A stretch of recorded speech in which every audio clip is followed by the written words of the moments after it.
Previously on Late Night Art Attack.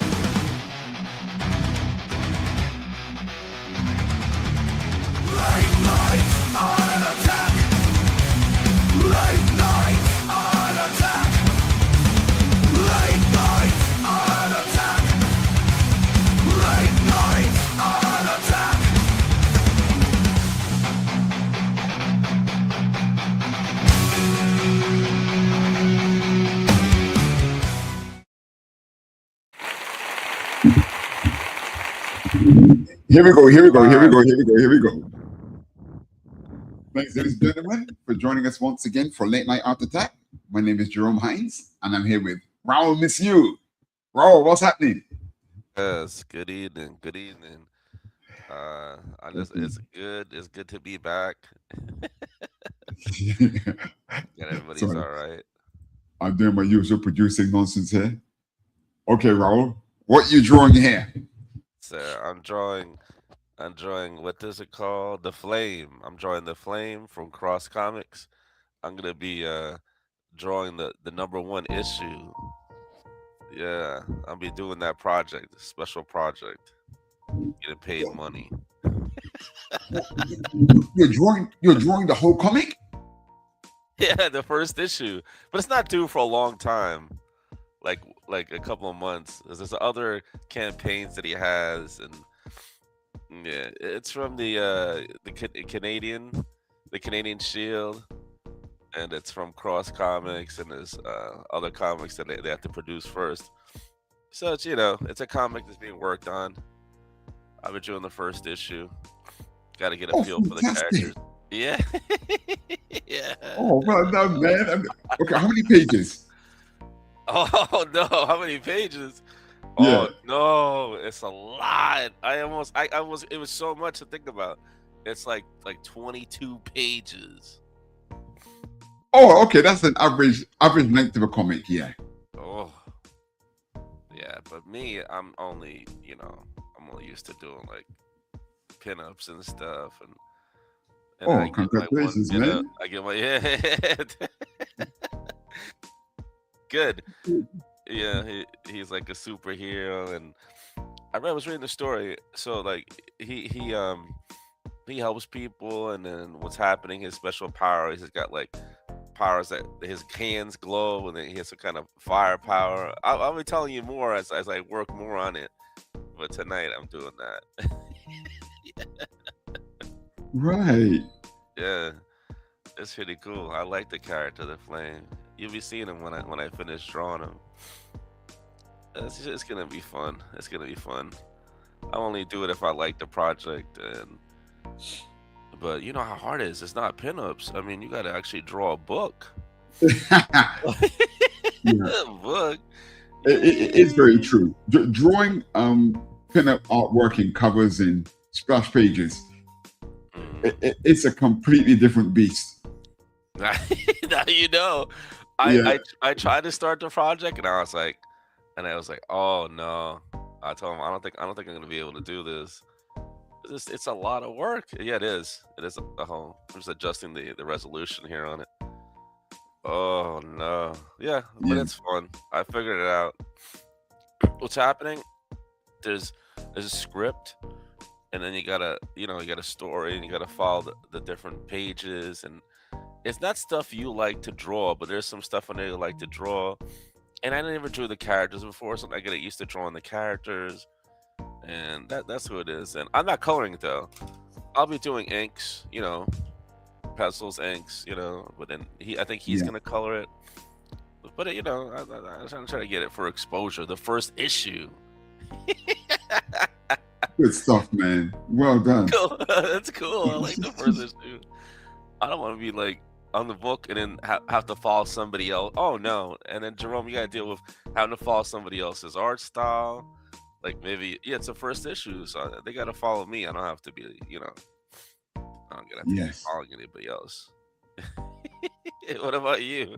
You're good.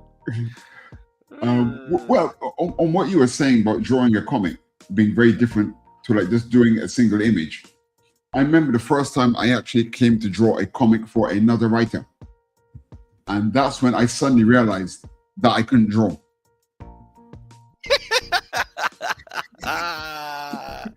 You know, it was a very, very nasty shock to the system, mate. What? Yeah, that's it. Yeah, man. I mean, I You know know, I can draw, but it's like it's not fun stuff. I mean, what is it like? There's a scene where there's a bunch of kids in an elementary school. I'm like, oh, what is this? And then like a shop, and then he's at the shop, and it's like, oh no.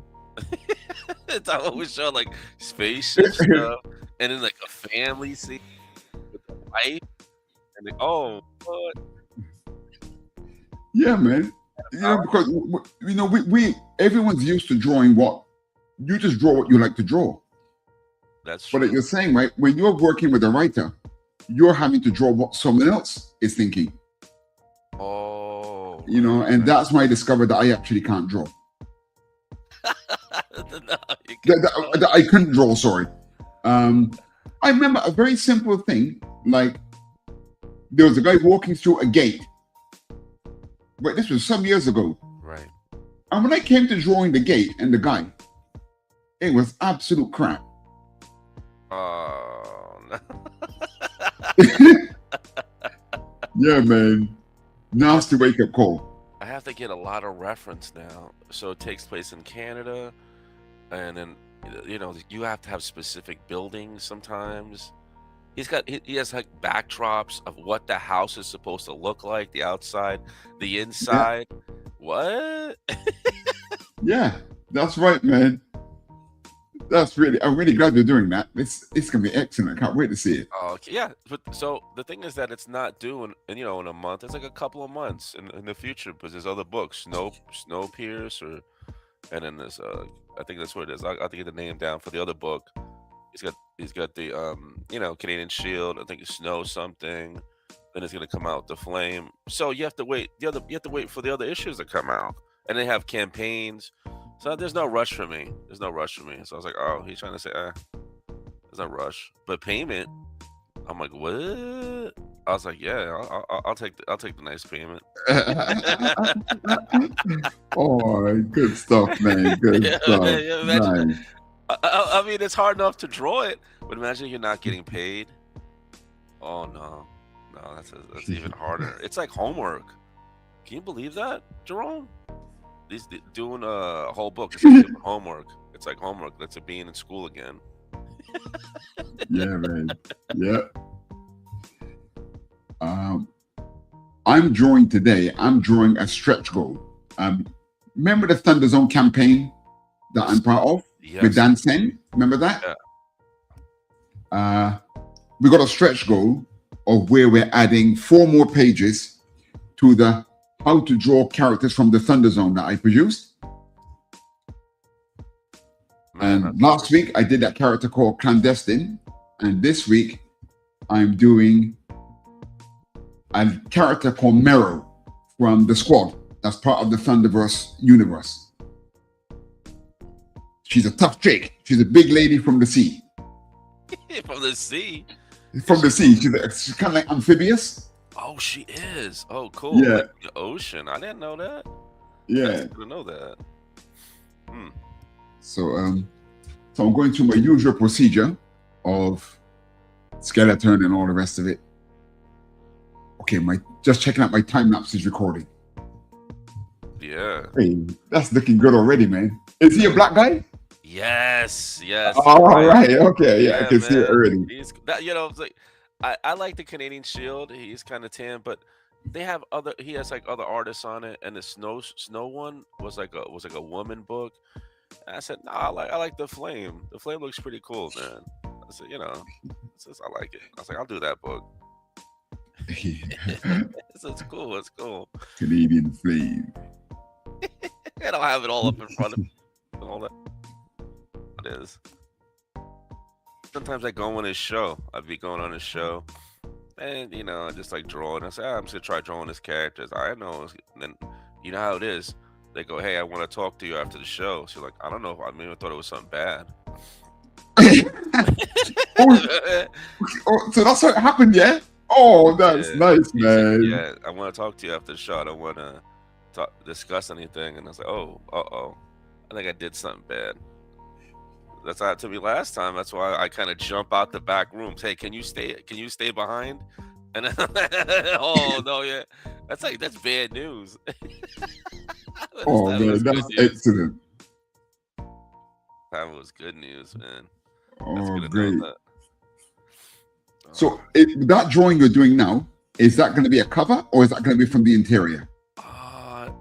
I don't know. That's a good idea. I might do a cover. I don't even know because we didn't even. What's happening is now, Jerome. Now we have like when I draw stuff, it's just to get a feel for the characters. This is not part of the script. Now what's gonna happen is I'm gonna draw something, and then I have to wait for him to review it, and he's gonna start critiquing it and what things I have to edit. It's not that I can't draw. It's just it has to be the vision of what he wants. You know. Yeah, Yes, you gotta that's right. redraw things. I gotta have to redraw things. Oh wow, that's a lot of. It's painful when you take a long time and you draw a really good picture, and he's like, I don't know about that. That doesn't look right. It's not that you can't draw. It's just that, it was supposed to come out like that. But that's another thing that I tell my students as well. Yeah, is that the reason why, until you work with an editor, you can't really draw, because first of all, as an artist, right, we take a lot of stuff personally. Yeah. When sometimes when someone tells you to change something, right, it's not personal. It's that you're following a script and someone else's vision. But quite often with us artists, someone tells us to change something, and we think we've done a good job. We think what we've done is really good. But the fact of the matter is, it isn't what the writer had or the editor had in mind. That's right. And until you had a book published and you've worked with an editor, you've never really gone through the process of something needing an amendment. Completely different, Yeah, so all of it is, hey, you gotta redraw this and that. I was like, oh wow. It hasn't started yet. But I went on this stream one time and I was drawing the character and I was like, oh, this is cool. It was a couple hours there and it's like, but the jacket is not that. It's this type of jacket, it's these type of shoes. I'm like, oh wow. Yes. Yeah. All right. Yeah, because some editors are much more particular about accuracy of costume. Some are quite laid back about things like that, but others, like you're saying, no, it's got to follow in line with certain guidelines. When you were doing the book, I mean, you're doing it now, so you get paid like your page rate, and then so like, what happens if like the book sells a lot and makes a lot of money? I don't know. What do you don't get any of it? I'm just gonna get the page rate and that's it. I'm not getting any commission or nothing like that. Well, I could tell you, Raul, right? This is where I fall out of step with my peers. Right?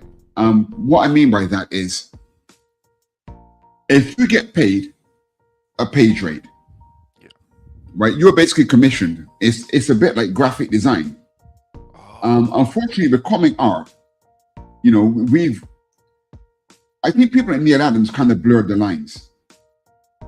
Yeah, and I understand what he's getting at, but I can't say that I fully agree with it. Because when you get paid a page rate, you're not taking the risk of the publisher. If the book doesn't sell, you don't lose any money. That's correct. But then if the book sells, you want to cash in. Well, I think that needs to come in the contract. You can't wait until the 11th hour, right, and then claim that you did this right and you deserve more money. I've never quite agreed with this. That's true. It's endless. Well, if you really believe in something, well, what you do is you do the project on speculation. Dang, like, what if the guy is like kind of, oh, I have like the late night art attack. I know you. I'm on the Madness Network. I have my own YouTube. I have Drop Zone Gaming. I go on other shows, and what about the guy's kind of well known? Maybe you got sales because people like the guy, the artist. But I'm not. Imagine. What about Adams is the one that's So, getting you the sales? sorry, I think you broke up a bit there. I'm round. I didn't quite hear what you said. You may have a The, good the book. last part. Maybe it's Jim Lee. What about if he got It's, well, Jim Lee, and I think the contract he was given at DC, I think was a waste of money. I'm just saying, Because Jim Lee, to me, Jim Lee is only a very good artist. He's not a creative force, in my opinion. He's not the kind. He's not like Rob Liefeld, right? Rob Liefeld is full of ideas. Yep. Right? It's not a coincidence that Rob Liefeld came up with characters like Cable. Right? He is a creative person. Jim Lee is an artist, but if you look at all of Jim Lee's comics, things like Divine Right and all that, they're what I call $1 box comics. Oh, $1 box, man. $1 box. They always go straight to the $1 box. So what's the most popular thing that Jim Lee's ever created? Yeah, Wildcats. He got Wildcats. Right, he created Wildcats, yeah? Yeah. Right, that's Grifter. Yes. The character Grifter, right? Yeah, that's right. Right. I'm willing to concede that I'm a minority, but I've never been impressed with Wildcats. Do you think? No, me either. Right. Do you think the average person knows who Wildcats is? No, man. No, they're not. I mean, when the cartoon came out, it had a video game, a cartoon. They No, might have known that in the 90s. It's a crap concept, right? Everyone knows who Deadpool is. Yeah. Right? Right. That's Liefeld. When it comes to creativity, Liefeld is a million miles ahead of Jim Lee. But Jim Lee is a very good artist. In my opinion, Jim Lee deserved to be offered a great contract from DC, but not vice president. He's not a creative person. He's not going to do something to take you in a new direction and really shake things up. That kind of money needs to go to someone like Rob Liefeld. He's liable to give you someone like Cable. He would come up with something like that. He's a better investment in terms of creativity. Can't believe why it never happened. Sorry? Can't believe why it never happened. I mean, I guess he wanted more money. Maybe it could be any reason, But Jim Lee's Batman is absolutely brilliant. But he's an artist. You can pay him a page rate and have done with it. You don't need to give him a position of being a VP. That's a huge commitment. And he's not going to give you a Shatterstar. Oh, right. There's no long shot. There's no Shadow Stars. There's no Cable. None of that stuff. Yeah, man. Liefeld's ridiculous, man. He comes out there with it. He brings the smoke, man. Every week a new character. He's in that good Kirby mindset.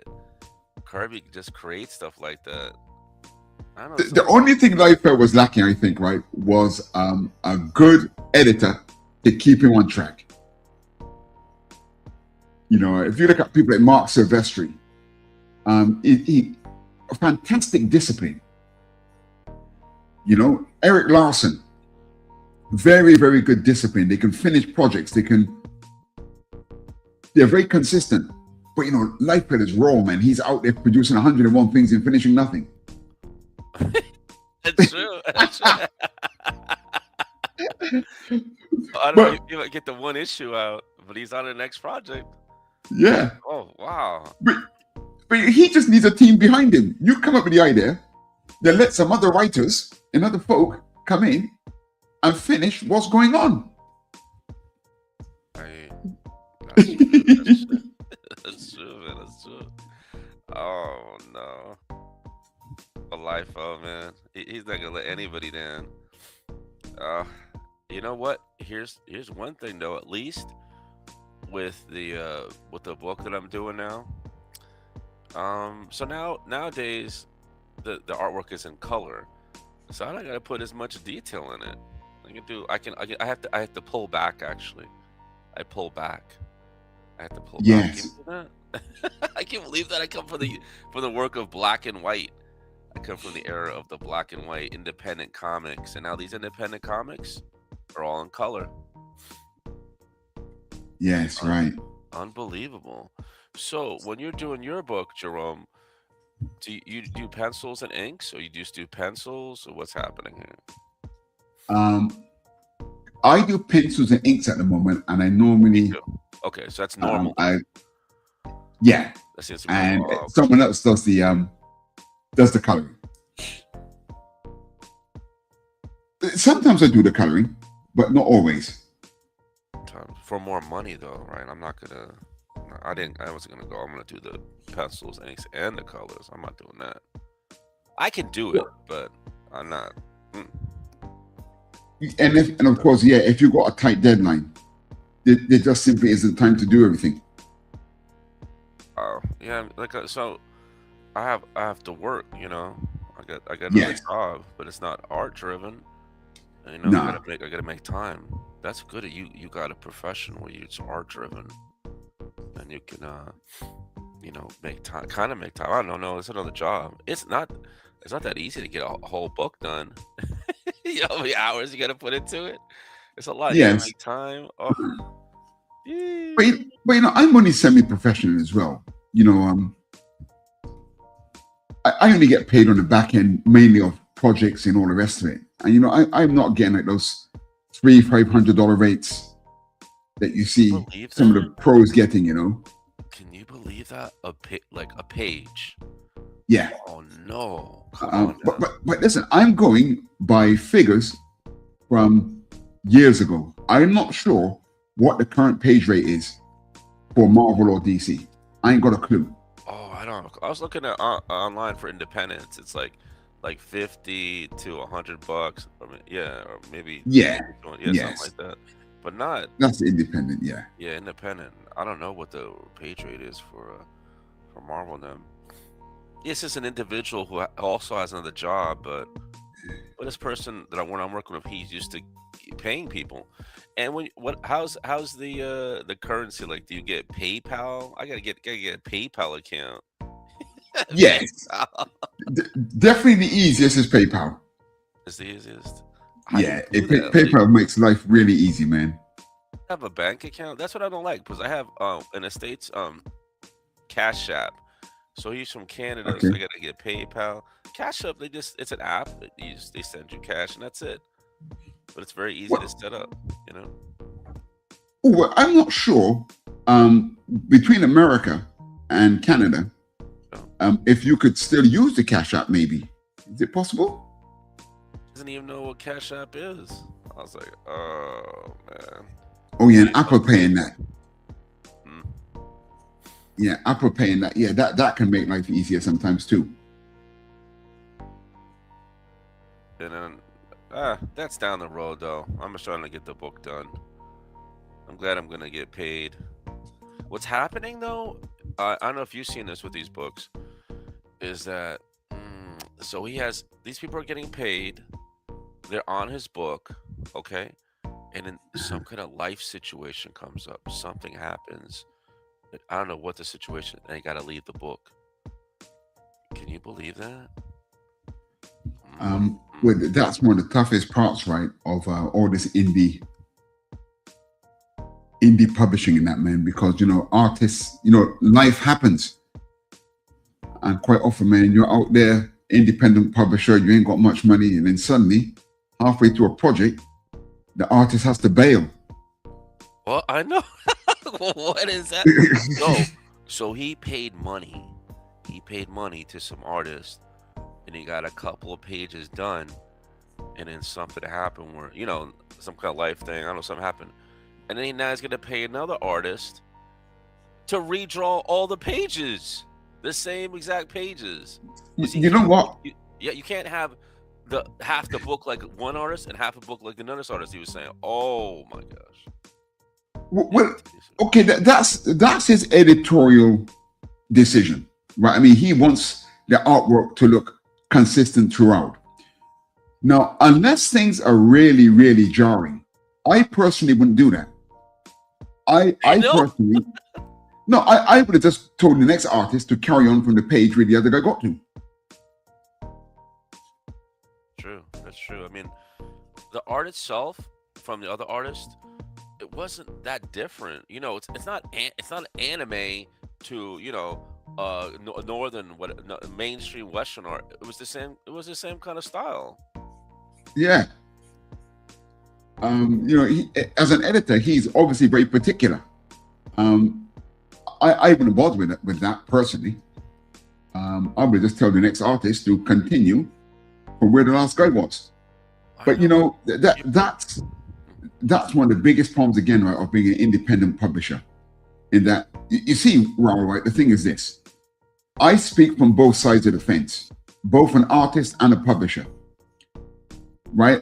And we're creative people, and I can tell you, you should not trust. You can't trust creative people. Whoa! You just can't, right? They're very flaky. They've got bad time management skills. They take on a project when realistically speaking, they don't have enough time to actually complete that project. The amount of pages that you can bet your life the editor or the publisher has said to them, I need this many pages by this date. They know what the commitment is, but they choose to just ignore reality, take the job, run into a bottleneck. I mean, take the money, run into a bottleneck, and then bail. Yeah, I don't. You're right. right. Because the way that they do that, we're saying like, you do a couple of pages. I don't have to wait for the whole book to get done to see money. So you're right about what you're saying. You know, I do a couple of pages, let it add up a little bit, a few pages here, and then it gives me a certain amount of money, and then a couple of pages here. That's what must have happened with this other guy. He must have gotten his nice amount of money for just a few pages, and he just left. Yes, that's right. And it might sound harsh, right? But I mean, everything is about compromise. Yeah, you know, you can't have everything in a one-way traffic. But I find that the only thing you can go by is reputation, right? You'll find that if a publisher is going to rip you off or be dishonest, if you do enough searching, you will find someone already criticizing this publisher, right? But generally speaking, if you go to a shop, right, you have to pay for something up front, right? You don't get it on credit. And that's the problem with comics, right? Because when you ask the publisher to pay for something up front, there's no guarantee, man, that they're going to get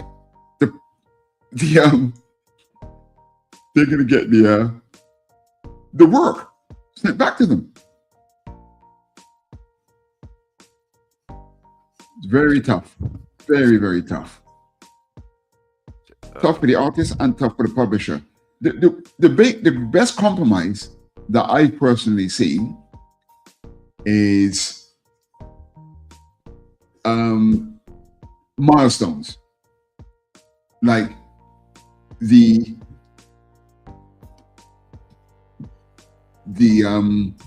artist turns in the first 3 pages, right? The risk comes from the side of the artist.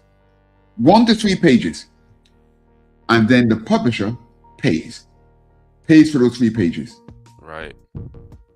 And gradually from there, you start to build up the relationship. Oh, man, I didn't know it was like that. I thought, like, with Marvel, I thought they got paid when they completed the whole book. I didn't know you could do a couple of pages here and then you get money up front. But that's Marvel. You see, Marvel. Marvel's not going to abscond. So we would believe that if Marvel asked us to draw 22 pages, we're just going to do it. That's true. Yeah. Right. We just can't imagine that they're not going to pay. No, listen, they might not pay. Sure. But you know, they've got You. that credibility thing. That's true.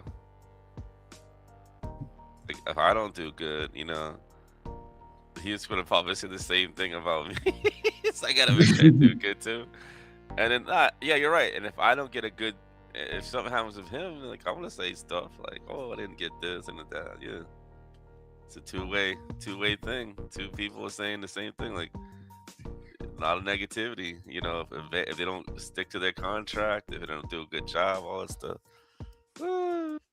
Yeah. That's a lot going on. I don't know. Like, and then you got to make sure that the writer or publisher you're with they're nice people. They're not mean and angry and all that stuff. Yeah, so he's a nice guy at least. You know, I've Yes. been on the show and interacted with his show. I know. I'm saying I've known him before. You know, on the show. Not just imagine like going cold with somebody you don't even know the person's personality, and I didn't. You can see. I don't know how I think the Marvel editors though they must be really mean. Like they got to be real mean. They're not. They're probably not nice. Do you see that? They're not nice. Those guys. Well, I'll tell you what. I went to the San Diego Con in 1998. Right. This is a true story. Yeah. So I met this guy. You know what's my favorite thing at the Comic Con? Is meeting other artists in the line for portfolio reviews. Oh man. I really like that. It was such good fun, man, Raul, man. You meet all kinds of characters there, right? And there was this guy there with his girlfriend. And he showed me we showed each other our work. And he had some really creative storytelling. Like, you know, we read left to right. Right, that's Right. correct. Okay, he had one page that was almost reading in a circular flow. And like you know, listen, rules are there to be broken. Right? If someone does something bizarre, but it works, then that's it. You know, it worked. But when I saw it, I thought, that's really odd. But you know, I myself wasn't that experienced, so who am I to criticize? So anyway, we're in the queue, and we go to what the editors that were there for me that year was Ruben Diaz and Ralph Macchio. They were both working for Marvel at the time. Right. And both of them actually gave me a really good review, right? They took back my art samples and said, if the art director back at HQ likes them, he will be in touch. I never heard back. So obviously I failed the final test, right? I didn't make the vetting stage. But Ralph Macchio and Ruben Diaz both liked my stuff. So then, you know, later at the hotel, I was saying to my wife, maybe they were just nice guys. Maybe they didn't really like my stuff, but they were just being polite. So later, I ran into Ralph Macchio somewhere else, and I said, "Were you just being polite when you gave me a good review?" He said, "No." Right? He said, "No, not at all." Then what happened was, the guy I was talking to in the queue, I met him 2 days later. So I says to him, "How did you get on with Ralph Macchio and Ruben Diaz?" Now, Raul, I'm expecting him to say, "Oh, it went really well. They liked this. They took my sample pack." I was expecting him to say that. What he said was, right, first of all, there was an uncomfortable silence. Then he says, they were quite brutal, actually. What? Apparently, they completely destroyed his work. He said they were brutal. So that means that they weren't by any means being kind to me. Oh, excellent. You understand? If they thought my stuff sucked, they would have told me. No. That's why I never did. That's why I never even. I knew it was bad. I knew it was bad back in the day, like what, 20 years ago, whatever it is, 90s, 2000. I know it was bad. I'm not embarrassing myself. But I would still send the submissions, but I'm not gonna go online to an editor. I understand that the storytelling, it's not there, the anatomy, I understand it's not there. Why embarrass yourself? I mean, come on now. Yeah. Can you it's not good. You compare yourself to the other people. Obviously, you don't have no storytelling. There's no lighting. There's no perspective. Everything's off. You're like, and you're still showing editors your work. How do you not expect them to say? They might be really mad because they're like, how could you not know this is bad? Yeah, man. Never did it. I never went to any editor. I said I was gonna keep drawing, practicing, and then one day I'll click. For me. So they're brutal. Man. It turns out they're brutal. But for you, like you were saying with the editor, he was brutal to the other person. So he liked your work then. He really did.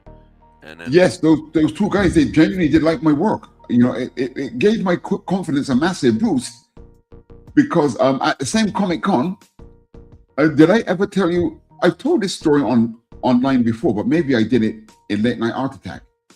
Did I ever tell you about my encounter with the great Neil Adams? Oh, I don't remember. Oh, Neil Adams. I remember somebody. You were doing the fill technique with your when you were going digital, and then the guy liked the way you did it. No, what happened? Oh, yeah, okay, that was Brian Bolland. Yeah. Brian Okay, Bolland is fantastic. Yeah, right. he liked that technique. No, I can't understand. I'm never gonna talk. I understand Neil Adams is not around anymore. I would never even walk up to him with that. I wouldn't even show him no art, nothing. Even I know. I know him, but I'm not gonna insult the guy. So what happened? This guy sounds too mean, man. I'm not gonna talk to Neil Adams. I feel bad, Jerome. Well, you got to imagine, right, Raul, right? This is the late 1990s. There's no internet. No internet. Oh no. There's no internet, right?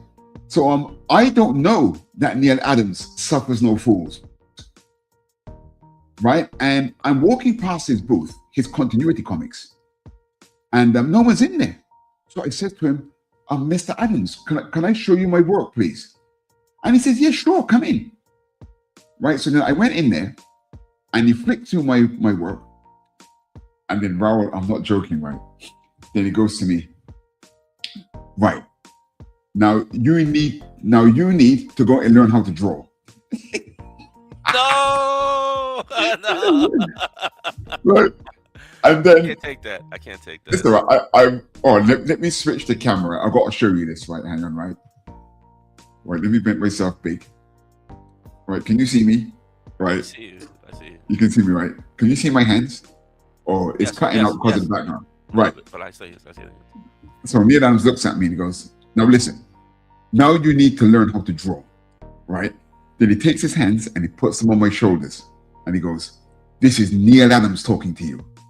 Right? Now listen, I was with my wife at the time, right? And listen, we're fanboys, right? Neil Adams can say what the hell he likes to me. Neil Adams can punch me in the nose, and I'm going to say thank you. I'm going to say thank you very much. Right? That's true. That's true. That man is an absolute god to us, right? Yeah. But my wife is just a woman. She is not impressed with how rude he is, right? So anyway, he gave me some tips, and I took what he said very seriously, right? The things he pointed out to me, he was right. All right. He saw something there. He showed me some stuff that I wasn't paying attention to, and he was 100% correct to say what he said. Right.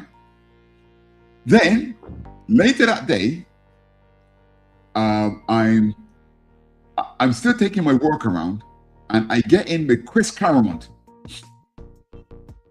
You know, Chris Claremont from X-Men fame. Yeah, the writer, of course. The writer, right? Yeah. So he's not too impressed with my stuff, right? But he liked it enough to call over Joe Quesada. And Joe Quesada liked bits of my stuff. And then I told him about my Neil Adams encounter. He says to me, oh, well done. And that means that he liked you. I said, I said, what do you mean he liked me? What are you talking about? I'm crying every time we're out of there. What do you mean he liked me? He said, listen, not only did he look at your work and speak to you, he put his hands on you. He goes, let no one take it from you. Choke you. He said that let no one tell you any different. Neil Adams liked you, right? So I thought, okay, fair enough. Oh, very funny, man. That is terrific. I mean, great story. This is Neil Adams talking to you. This is Neil Adams talking to you. I couldn't handle. I didn't even know that. I didn't know that. I couldn't. So these guys are not nice. It turns out none of these guys are nice. And well, you see, I didn't walk up to anybody with my art. I'm glad I never did that. Well, the thing is, people like Neil Adams, right? He's a genius, right? And quite often with geniuses, they're not very tolerant of lesser beings, basically. I couldn't imagine. None of them have social skills. I think yes. None of them have any of that. They're geniuses and all that. I would really make the exception for Rob Liefeld, because when I went to convention, he wasn't mean. He was new, whatever, 90s, whatever it was. That guy was a very nice individual. He had no idea who the hell I was, nothing. And, he liked his fans. I was scared to talk to him as a kid. I was like, I knew it was Rob Liefeld. I was scared. I was shaking. I wanted to go talk to him. And then, he had people around him, and he said, wait, hold on.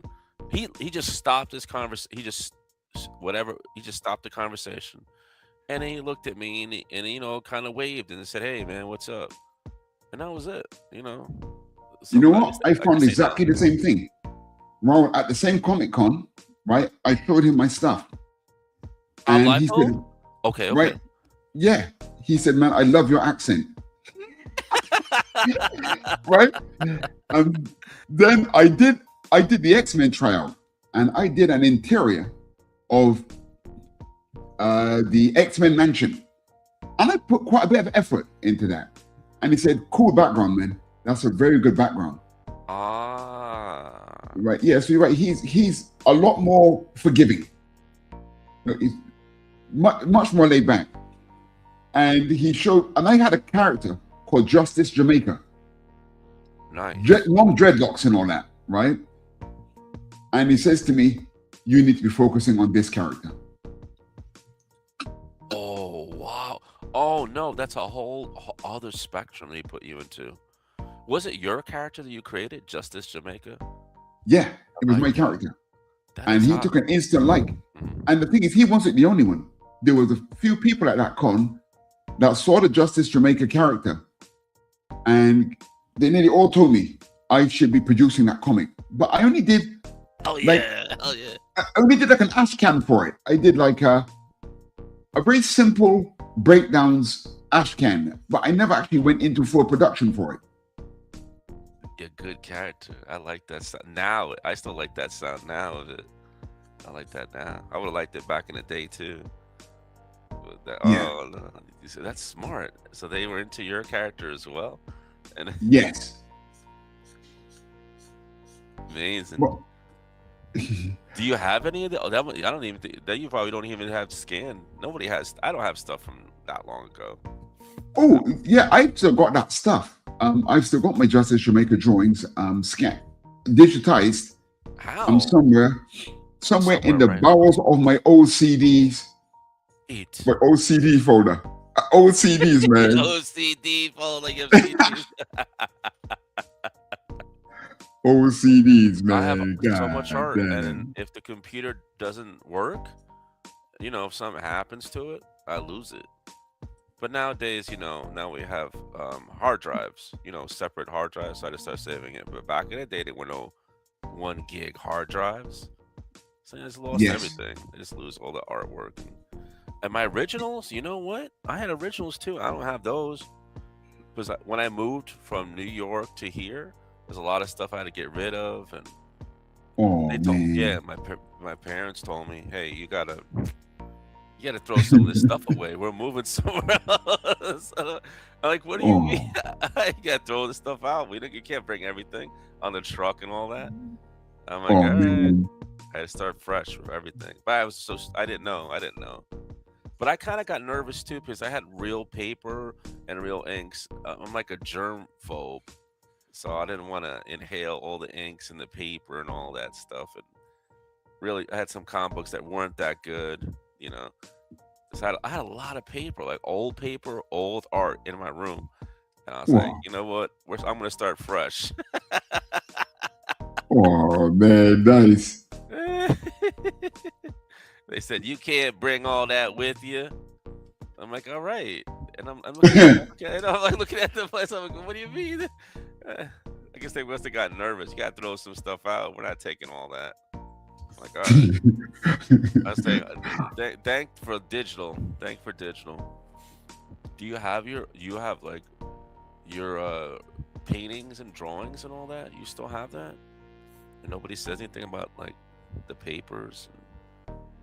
Well, by that time I was already married and Okay, like, good. well, I might call the shots, but yeah, if I was still living with my mum and dad and we were moving house, yeah, man, it'd be a different story. Oh. But I sold a lot of comics as well, which of course, you're always wise after the fact, but I sold some fantastic comics during my first marriage. You know, oh man, I should never have sold those comics, man, god damn. But you know, making room in the house, making room in the house, all of that. Yeah, man, I did that. I went there, I wrote the book, I bought the t-shirt. And at least back in the day, you know, you get the artist to sign the book. You know, you get Jim Lee and all that. Like I was saying before, I talk about certificates now and all that. I know I haven't done it in a while, like having anybody sign it. I'll just get it signed. I said, hey, and then like, I went to my comic book shop out Long Island, and I said, oh, here I went here, I got these signed. He's like, how do I know? The owner was like, how do I know you didn't just do this? I didn't just. I'm not gonna. I don't know how to do that. I was like, what are you talking about? I'll take the books I sell to somebody else. You know, it was like a Wildcats one, and I got Jim Lee to sign. He was like, I need a certificate. I don't have a certificate. Right. Back in the 90s, I don't think we're doing. Wait a minute. Every time you go to see a famous guy now, they don't hand you a certificate when they sign something, right? At these conventions, there's no certificates, right? You just go there, hand them a book. Here's your book, and they sign the book. They're doing that now still, right? Like you don't, with your book, CrossGen, you're not pumping out certificates each time you sign a first issue. How is that possible? Like with my book, what happens with my book? I'm not getting certificates. You sign it, and that's it. Right? Like, what is that about? Yeah. I just like certificates, and then they want the books graded. Oh no! How are you supposed to get the grading system on it, and then get it signed as get a certificate for signature and grading, and then I don't know. Have fun and get to meet the artists and the writers and get the book signed. That's it. I guess some people are faking that. Yeah. When you think about it, right? You know, Raul, the problem is, right, when you're an honest person, right? I'm not gonna do that. Are you crazy? Yeah. We don't think like criminals. Right? But okay. now that you've mentioned it, right, you can imagine there will be some scam artists out there, man. They will do something like that, you know. You get amazing. The book. Yeah. Bizarre. Wow, that's looking really good, Raul, man. Oh wait. Yeah. We got a couple of comments here. Who's this? Who's this lurking? Who we got here with the comic book artist team here?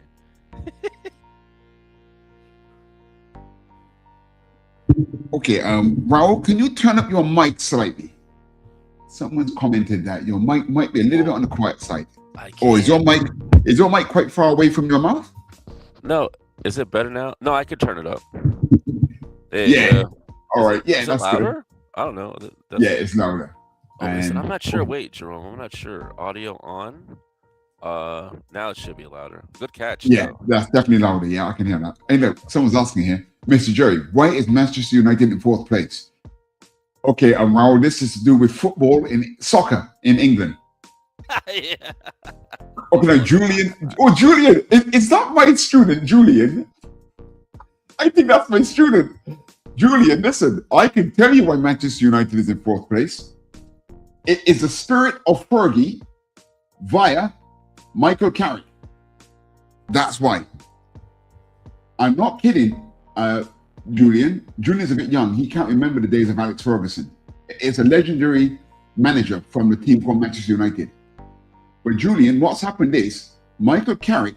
I actually believe this. It sounds a bit nuts, but I think Michael Carrick has walked into the changing room with a genuine spirit of Fergie, and something has translated in the changing room. And I don't think this is a honeymoon period, Julian. I actually think that Manchester United is going to stay on point. It's Michael Carrick. How about that? So, for Raul, I haven't got a clue what we're talking about. Google it. Manchester versus Tottenham. Tottenham. That's looking really good, Raul, man. You went almost directly to inks. I already had to lay it out, and then I look at my sketch, and then you're right. Hey, I'll be honest with you. I wasn't doing pinups back in the day. I was really trying to make it as a comic book artist, and I couldn't stay there. You know what I'm saying? I couldn't do a page a week. I was trying to get it done a page in a day. Everything I was trying to get done in one day. I would just try to do pencils, inks, colors. Wow. Everything. I was trying to get it all done, man, and I would sit there for hours. I just keep doing it. I'm trying to get a book done, is what I'm trying to say. My mindset is I'm not trying to do pinups. I'm trying to do comic books. So I've streamlined everything till it gets done, to get it complete. You know. Right. Yeah, that's why I'm so quick, because I'm dealing with comic book pages. That's it. I don't do pinups. I do just comic book pages. And well, now since I've been on the Madness and stuff, these shows, they're just pinups. When I'm by myself and I'm not on YouTube, I'm doing comic book pages, and I'm trying different camera angles, position of the people, having to come up with look, I'm not even a writer. I have to come up with my own storyline. Yeah, I mean, that's the only way I can do it. That's the only way I could do it. Yes. My own story, the characters, all that, and then good. I got a page, and just come up with some other story. It's like, oh wow, I don't know, sir. It's just a lot of stuff happening. Come from the mindset where I have to finish it. I have to get it done. I have to. That's my mission now, as quickly as possible. So I might cut back on some things. But you get to used to drawing everything. I'm talking about cars, buildings, animals, people. You just get used to it. I like just drawing people, but I said, I gotta just enjoy it. Now I enjoy doing backgrounds as well. Can you believe that? Nice. Yeah, nice, man. So I like it. That's why I'm so quick, because I didn't work with anybody, but I would give myself the deadline. I wasn't working with nobody, but I do some graphic design work, like you're saying, like designs for like companies, like small companies, and then independent work, and then you got to sit there, and I'd get home from work or school, whatever it was, and work. I'd be sitting at 1 o'clock, 2 o'clock in the morning on the weekends getting the jobs done. There'd be no weekends for me. I wouldn't go out as much back in the day.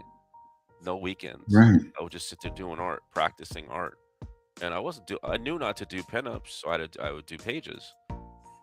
But I would go. It's good that you did that, man. That's the most difficult thing of all, man. It's really good that you did that. That's good discipline. No internet, no nothing, and I would just sit there. And on the weekends, this is cool. I'm just gonna do this. I want to get a page done, and I would just get it done. Now I'm in that routine. Oh man, sometimes it'd be really rough. Like you do work, and then you have the weekend, and then you be up to like six in the morning. You get done. I don't know when you get done up to 6 in the morning, and then the next day you gotta work again, like at your house. Like yeah, you gotta get up, you gotta work. I'm like, all right. Yeah. Oh no, that was some rough stuff, man. The rough stuff. Rough stuff. It's better now. It's a lot easier. It's a lot easier now. But that's what with practice, everything gets easier, you know? I'm looking forward to seeing your pages, man. I really am. Yeah, because thank you, sir. Thank you. Because I don't know. I understand the whole page, the layout. I understand camera. You got the point of views. Come on, this is like I was thinking about the other night. You got to be kind of a little bit smart to have to deal with all that movies. Yeah, you're right. You know what? You want to know when I came to the real? Well, have I said that? Have I said something like that to you before? You did. You said you must like the artists have to be like super intelligent because I don't know. They deal with so many things. Like I don't know. Well, I tell you, the first time I noticed that, right? I don't know if I've maybe told you this before. Was I was staring at some Jim Lee art one day, and apart from the fact that he was a professional artist and he has more time to practice than me, and all that, right? I was just trying to think, right? Why is he picking up these angles the way that he does? Then it suddenly dawned on me, I think he's smarter than me, right? So, oh no. This was the beginning of the internet. So there was something called Alta Vista. It was a search engine. This is the first search engine, man. So I did a search on Jim Lee, and I found out that he was a medical student. You're right. A medical student. Oh no. Yeah, he dropped out of medicine to draw comics. Pursue it. And I'm gonna be honest with you. I think Jim Lee could have finished school, and he could have done that. And then he was that smart that he left that because he knew he could do the art. I don't know. So yeah, I said, okay, so don't be too hard on yourself, Jerome. Yeah, you're dealing with a doctor. I know. Yeah, thank you for explaining it like that to me. I knew something like about that, but I never put it together. So this guy, you're dealing with a guy who's a doctor. Oh, of course, he's got to have a little more intelligence. Oh no. Some of the angles that he picked, some of the things that he contemplates to draw, right? The angle, it's just ridiculous. If you look at Neil Adams, the early days of Neil Adams, look at the angles that he would pick up. It's just ridiculous. Nobody drew like that. And that just basically came from his heightened intelligence.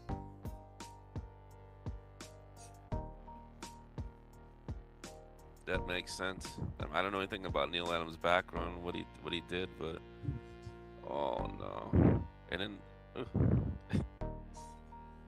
yeah.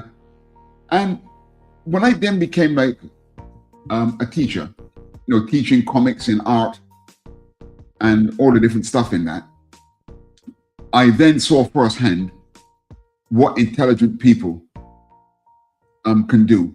You see, when you're young and people say, oh, you're such a good artist, you're born with a gift, right? Yep. You don't think about it. You just think to yourself, okay, I'm born with a gift, fair enough. Now, I, at school, was always in very top classes. But Raul, I am not smart.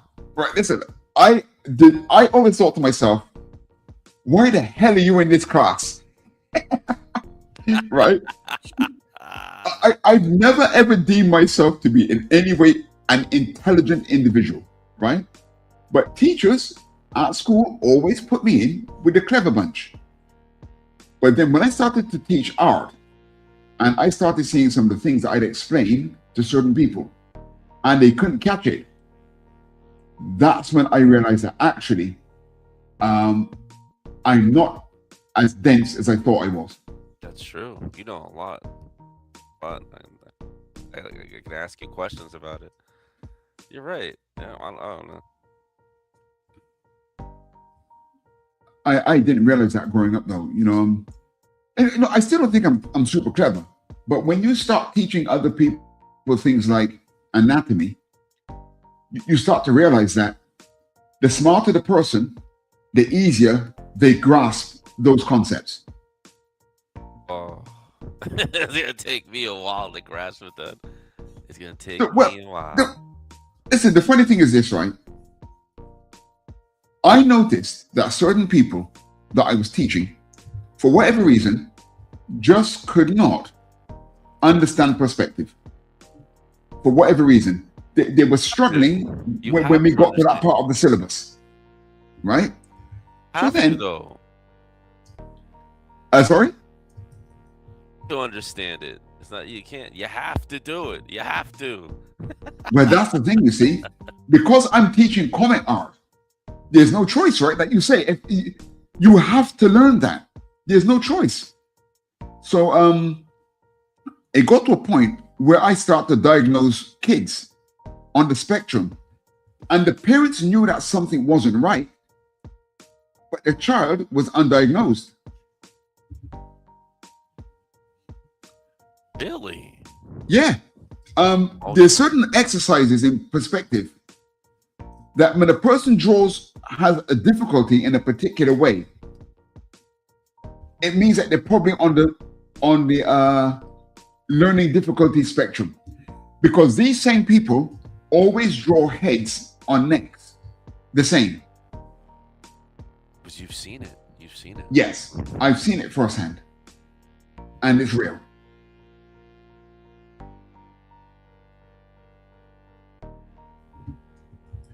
Until I can actually diagnose people who are not otherwise diagnosed. But to me, it's clear when you see certain kinds of drawing, this person's got learning difficulties. And as I said, quite often they are totally undiagnosed. No one in their family, people in their family know that something's not right, but they don't know what it is. I see.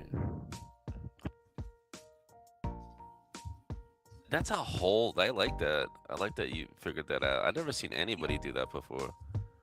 All the people that talk stuff and you can diagnose people with that. That's very interesting. Stuff's real, man. That stuff's real. I'm trying to. Real, man. But you know what? I also look at motivational videos and movies. I get myself motivated. That's what I do. That helps me too. Right. I'm not gonna, come up with the motivation myself. You need some kind of motivation. So that's why, that's where I get my drive to keep going. That's how I do it. I watch something, and then I get the motivation. Music. And like the intro to the show that gets me going. So I have what's it called? I was trying to drop a link of what I watch. It's for motivation, but this dude is serious. So it's Rocky. I think it's Rocky 2. I'm watching I watched. Yeah, I know. Rocky 2, man. So Rocky and Apollo after the first fight, and then I don't know. It might be Rocky 3. I'm not sure, but it's the one where he fights Mr. T. Maybe it is Rocky 3. I think that's Rocky 3. Yeah, maybe that's Rocky 3. I don't know. Yeah, they were fighting each other, Apollo and Rocky. So now Apollo Creed is training him, and then he's like, "Yo, there is no tomorrow." You're like, "What's the matter with you, dude?" So you gotta keep going. You should play it though. Are we allowed to play that kind of stuff? You should play that. It's like 1 minute clip. That's where I get my motivation from. If anybody's interested in how I get everything done, I watch things that motivate me, and I just keep going, and I just get this stuff done. I'm not gonna sit there with no stimulation. Right. That's good, man. Apollo Creed, man. Apollo Creed motivate me to get this stuff done and get things done in my life, like my job, relationships, all that. You get Apollo Creed telling you to keep you going. That's good, man, because artists sometimes have a problem with motivation. true. Creative people, you know, we're all guilty of procrastination. You know, Yeah, we I know would we got say something that. to do, but we won't do it. We won't get onto it. That like back in the day, but I have a job that I have to do, like a full-time job, and then Yes. like I try to help my mom out and stuff, you know, making sure she's all right and all that. And it's like, and then I have like maybe like a relationship to keep up with, and then I got the shows to do, and I'm like, oh man, it's just my job during the day. That drains me too much. But you know, having to get up and do like the regular. It's not an art job, so it's not the same. But I don't understand. I said if I wasn't working, you know, it'd be different. If I wasn't working, I would just not be able. I would no procrastination. I mean, like procrastination, of course, and you'll never get anything done. But the job kind of motivates me too. Oh, cool. Yeah, so it's good. Once you get into that, I don't know if these artists have full time jobs. The young ones, I don't know what they're doing. Once you get that full time job, it's over. Then you keep that mindset. You keep working, try to make it into Yes. like the art, the way you're doing it. Yo, Well, can I you think- play that clip? I dropped a clip in the chat of the Okay, Rocky okay. 3. All right, yeah. Let me take a Yeah, look. it's only a minute long. I'm trying to motivate everybody else to buy my first book. Buy the Flame. And watch this. Yeah, watch the trailer for this. Whatever. Watch Apollo Creed. It'll motivate you. Anybody watching? I'm gonna see if I can get up on the screen here. We can hear it. We need to hear the audio. You always seem to be able to get the thing on the screen, but we always seem to be lacking the audio. We need the audio on this one. It's only a minute. What is it, like a minute long? I watched it on loop. I don't care how old the movie is. I remember watching it as a kid and all that stuff, and I still watch it to this day. Same with Bruce Lee. He's right. Everything Bruce Lee, Apollo Creed, almost everybody. As you watch them, those movie guys, they motivate you. I mostly watch Apollo Creed. I like Apollo Creed. I never understood the Bruce Lee. Apollo Creed would break it down for you. He'd be a little more real than Bruce Lee, you know. I still watch it. I don't know, like when you see someone do it, you want to emulate what they're doing. Like with art, you know. Yeah. It's the same thing, HA. Like, I don't know. Why my mom keeps saying to me, they're not that. You just got to be something. Oh, you got it. Good. Okay, can you see that? I see it perfectly. This Hold is on a for everybody second. out there and the people in the chat. Manchester. So shout out to Manchester. This will motivate you. Okay, If you I'm never gonna seen it. run it. Yeah. Yeah. Okay, ladies and gentlemen, boys and girls, this is Raul T's own personal motivational session. Here we go. Inside, baby. Side to side. Move your head. Watch him now. Watch him. Right. Remember, he's got 2 hands, right?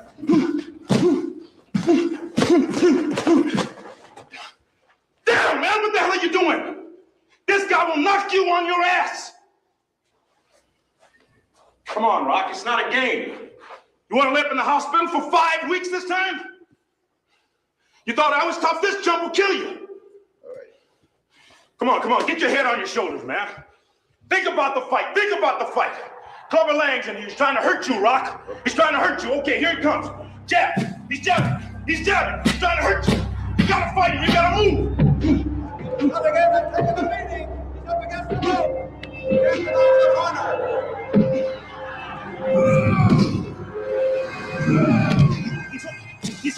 He's hooking. Damn, Rock, come on. What's the matter with you? Tomorrow. Let's do it tomorrow. There is no tomorrow. There is no tomorrow. There is no tomorrow. Ah. 当然股市留一步给你， Oh, 是要见你的 that's 本 good. 性。 It's good. It's good. You did it. You can show that. Oh man. Can I you have no idea believe what the that? hell that was coming after. Yeah, but- Thank you for playing. So I'll just watch that on a loop. All right. Okay. And then I get up and try to box a little bit. And I'm like, you gotta have that mindset. I'm gonna do it. Nah, you get this. There is no tomorrow. There is no tomorrow. You get the Yeah, that's job brutal, done. man. Woo, trying to help There's any of no my fellow tomorrow. artists out there, any art students, anybody watching. Just watch that video. You'll be able to be motivated. You'll be able to accomplish things in your life. You just need motivation. Just play it on the loop. I play it on the loop. I got other videos and stuff, but that's the main one.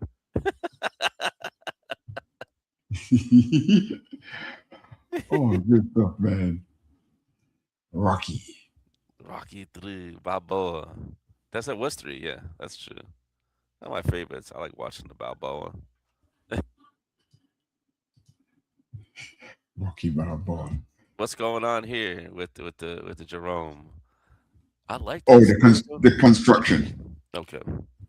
right? So I did the skeleton, then the fleshing out, then find the center of the object, so we know our trajectories, then the dimensions, the side of where something is, and now putting the contours to make sure everyone gets their limbs traveling in the right fashion.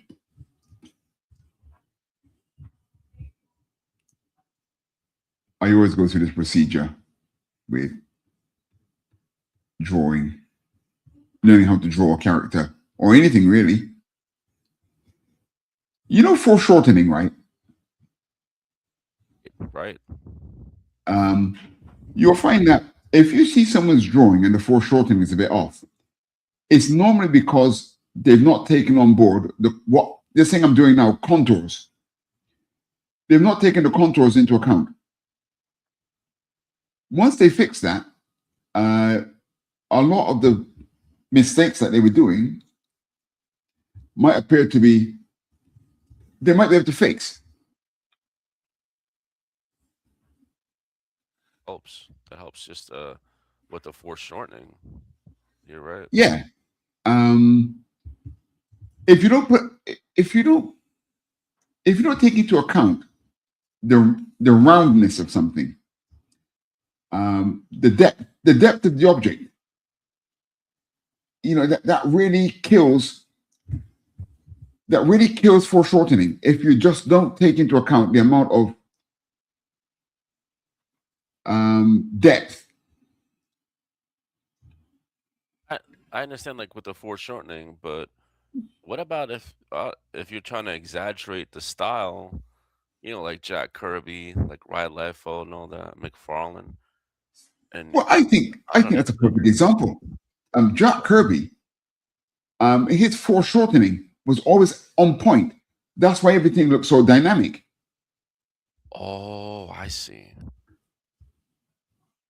I mean, he really bent the rules of perspective, you could say. Interesting. So if you have good foreshortening, or that makes it more dynamic, right? Because it's coming at. That's a good concept there. So if I have bad foreshortening, like the guy doesn't even look like he's turning his arm, it doesn't seem as dynamic. Well, somebody next to me who's got foreshortening, it's gonna look more dynamic, more movement. Oh no, Definitely, man. I didn't know that. I didn't know that. If you when you look at artists, right, and you think, my God, this guy's a good artist, normally it comes down to the trajectories of their shapes are just better than the rest. That's normally all it boils down to, is that. So, trajectories. Trajectories. I don't have the exact meaning of that. What does that mean? Trajectories. The direction that something travels in. Really, the direction. See, now I'm not even thinking about the direction. I'm thinking, oh, let's get it in perspective. So, okay, I'm gonna show you an example on this hair. You see the hair of this girl? Yeah. Right. You see, she's amphibious. So this is almost an octopus tails on her head. Nice. So you can imagine if she was moving, they'd be like octopus tendrils waving around. If we look at this one coming out of the front of her head here, can you see how that is traveling with that kind of foreshortening? As it Right, comes, right. I see, right, that one. Okay, yeah, the one you're. right?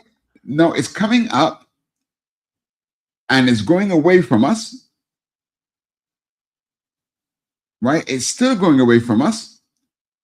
Now, somewhere here, you can imagine that it's starting to drop. It's dropping slightly. Now it's going to start coming forward again because it's coming to rest on her chest area. So, son, if you start to then change the contours to look more like this, it's going to start coming towards us suddenly. Right. I see that. Then it hits her chest, right? Now it's going to start falling away. Now it's facing downwards. That's what I mean by the trajectories, the direction that the thing's flowing. Terrific, sir. You know, you find that most young artists, when they got a problem with their artwork, if you check their trajectories, that's quite often what the problem is. They've drawn something going in the wrong direction. Oh, that's the concept. But how, Yeah. I understand, they're in the wrong direction. Did they understand what direction it's supposed to be in? Or I don't know. This is No, that's why they know something's wrong. right. You're right. You know, they come up to me and say, teacher, I've done a drawing here. Something's not right, but I don't know what it is. Look at the trajectories. Oh, wow. That's probably what it is. You nailed it. The trajectories. But are we dealing with but then you gotta be thinking gravity or reality? You're pulling some image out of your mind and you're trying to match the image? Okay, yeah. Look at this hair at the back of the head. You see this? This is going to be going away from us. Right. So if I put any shading on this, I have to make sure it travels away like that. I can't be doing this here.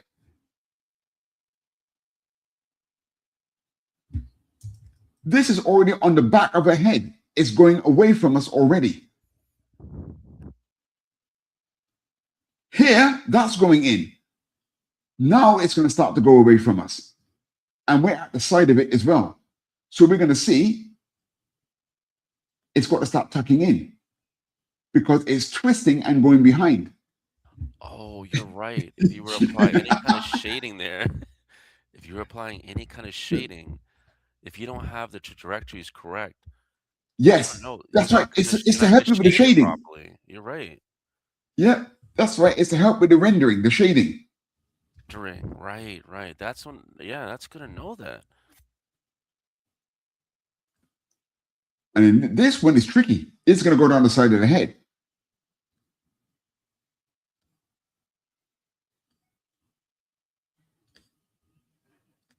Now I know why you do that. Yes. Give me my paper. Get my paper. I gotta take some notes. Because in the Thunder Zone comic book, I make a point of explaining these bits of the drawing and why we do it. I'm putting in some more here and there. Interesting. Because I understand you put the trajectories or the same lines on the body. I understand that, but I didn't know. Man, all the tentacles, they can go any direction. So Yeah. that's a lot to think about. Wow. I mean, I don't know. With me, I would do what you're doing, but I wouldn't go ahead and watch a movie about the tentacles. It just has to be in your brain somewhere, and you pull it out. But it's a good idea to maybe reference the movement. Well, I'll tell you what, Raul. Bring it to life. If you landed a job for Marvel, okay, and you have to draw Dr. Octopus, you would definitely. Okay, now I know. Yeah, you would definitely be referencing that. Oh, man. Yes, if you didn't understand this, you would handed the task of drawing Dr. Octopus, you would get lambasted by. See, now this is curling towards us, so I want this to come forward. So I have to lean this to come towards the chest. I want this to come towards the camera a lot. Now it's hit the boob, I know it's going to start going away.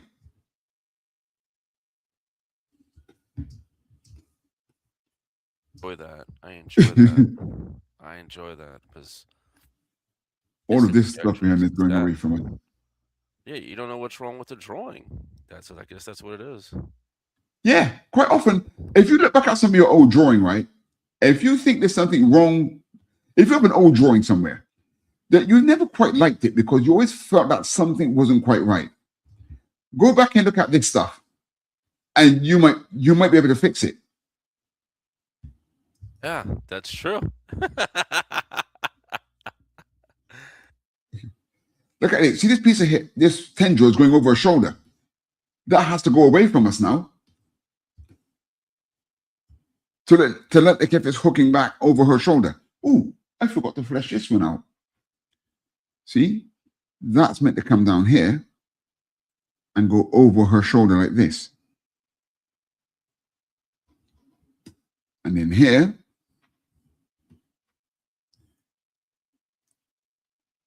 this one's coming from behind her ear. It's going to come forward. This one in the back is going to go back. Now from here, it's going to go backwards to go over her shoulder. I understand that you're doing what you're doing that with the trajectories, and you have the top part, like the top part of the circle, the half of it, and do you also do that with the bottom part, like the bottom part of the circle? Well, I like that it's not. I don't have to draw a full circle because I'll try to be drawing full circles, and then that kind of gets you confused. Sorry, are you referring to the to her chest area? So, yeah, the orange lines. So, right. You have the spline. And then you're putting the trajectories on top of the spline. That's interesting. Kind of. Yeah, you see the spine? Are you saying spine? Spline, yeah, the center line. I see the center line. Yes. Can you see that? That's actually okay. In my skeleton, the spine is further back. Okay, there it is. That's the one I want to know. Okay. Right. Okay. You have that down, like the arm. You have just the spline for the arm. Yes. So, do you just put the trajectories on top of that? Because I see you're doing a cylinder, but I don't know. Yeah, I draw the cylinder, gives us the shape of what's meant to be on there. There's a possibility when you draw the cylinder that it just might not have the right shape. Something will be off on it. It's maybe not with you, but with me. Okay. It's possible. I mean, I draw stuff that's out of shape. There's probably something here that's not right. But of course, the more you do it, the better it will be. But when you put in your center lines and your dimensions, and your contours, you've got more chance of identifying the problem with what you drew. Oh, I see. That's when you will see it. Okay, that's what I'm trying to understand. Okay, can you see that I've got those two bits of hair going away from her body, right? Right. But this one behind, I've got it curling up behind her because the trajectories have now gone this way. So that would make it look like if this piece of hair is swinging up towards us, where the other two over there are swinging backwards. Oh, that was my question here. I keep seeing with the orange lines that you're doing the trajectories, the orange lines, but you're doing the top part of it. But I don't see the orange lines circling behind the arms. I see it on the top. Is there a reason why the orange line doesn't circle behind it and slice into it? Oh, you mean like in this one here, you would see this, you mean? Right. Maybe are you doing that for a reason? Are you why is the back why are you not drawing that in the back? It might be a bit too confusing. Exactly, that's what I'm doing. That was my point.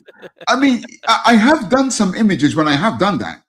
I'm doing that now, and that's what it is. Yeah, there's nothing wrong with that. If you really, if you really want to check your shapes, you draw through the object and draw what you can't see. Like here, if we drew through this arm and we put that in there, where would the other side of this arm be? Right, the other side portion is going to be somewhere like, if we drew through that, the other side is there. Exactly. I like that you did just that. Was it once you did the top part with the orange line, it just made it into a shape, and I can see the movement. But if you had the orange behind it, I'd be blind. I like keep doing what you're doing. I was actually able to see the movement. You know, I'm looking. I'm a student of the how to draw comics the Marvel way, and I think that's the way the Marvel was doing it. They were doing Oh this yes, I think I might classic. learn that from there. To be honest, highly likely. Oh, we got some messages here. What's this? Oh, my mic is up. Ghost Pepper, hey man, watch Ghost Pepper on Pilled. Imagination is a beautiful thing. Thank you, Ghost Stepper. Look at Ghost Pepper dressing up for the show. Thank you for dressing up, Ghost Pepper, for our show. Look at him. Got the hat on. I never seen him be so dressed up, so nice. Nice. Who else we got here? We've got I don't know him. I don't know. insert channel name. Hello. Is that spam? Insert channel name. That's a very original name. Hello, whoever you are. Oh, hello. Let's hope Then Ghost Manchester Stepper again. wins. What's the Ghost Stepper? Pepper. Wow, a bot? Hello.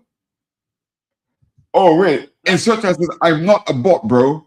Okay, insert channel, reveal yourself. If you're not a bot, who might thou be? Why are you? No, no, Ghost Pepper, no. Ghost I Pepper, have no wow. pants. He's wild. I'm telling you, when he's on this guy, he will just say anything. And oh, no. No, I'm not a spam. I just don't know what to name myself. Terrific.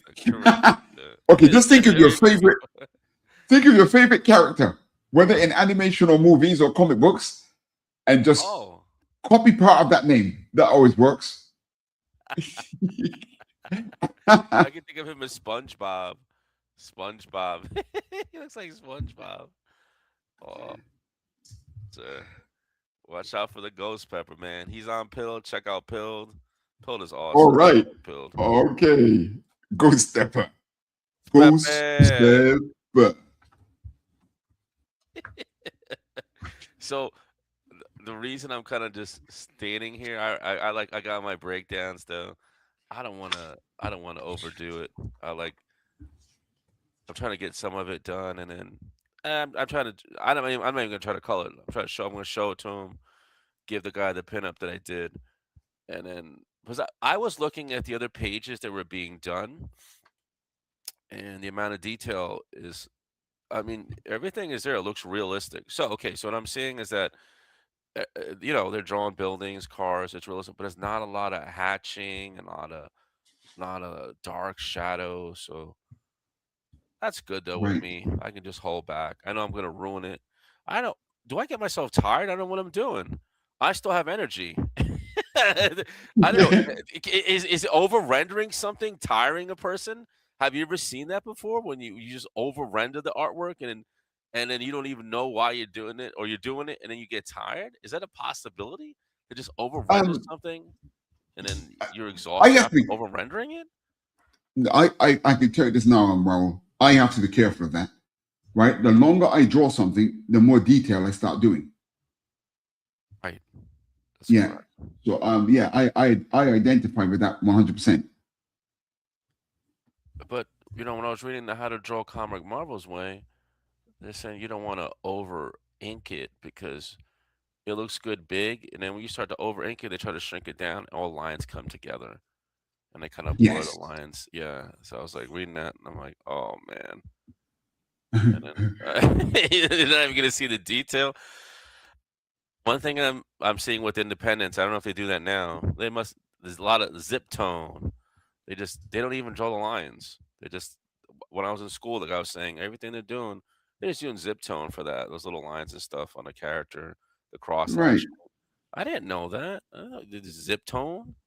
So they're using zip tone. Don't waste your time. They used to tell me, don't put all that detail on it because when it shrinks down, they're not going to see it, and they all just using zip tone. I'm like, oh man. Right.